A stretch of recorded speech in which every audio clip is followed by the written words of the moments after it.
One of my favorite and one of the newer features of Google Forms is the Import Questions feature. This allows you to easily bring in questions from other forms you have. So maybe you're building a culminating quiz or test, you can easily go back and pick and choose questions from your other forms and bring them in. Let's look at how it's done. So I'm building a quiz here. I have one question that I've just built from scratch.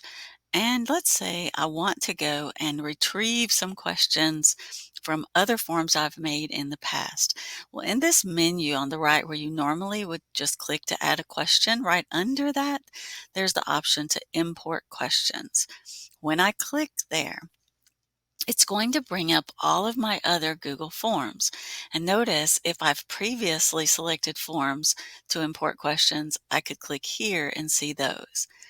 So I can search for the form that I want. I know it's called Important Pet Questions.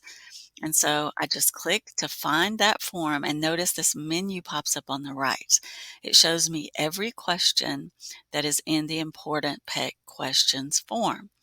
So all I have to do is place a check mark by the questions I want. For example, I know I want this question.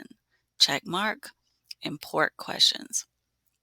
Voila, in comes a question. So it doesn't matter if it has pictures or videos or whatever is attached to that question, it brings that right along. So look how easy that was. And so now I can go back and just pick and choose more questions and build my new form. Is that not an awesome feature? You can also go in and alter questions, alter answer keys, even make them completely different kinds of questions if you want. But it really speeds you up, saves you time, and who couldn't use some more of that? So I hope you'll enjoy the Import Questions feature in Google Forms.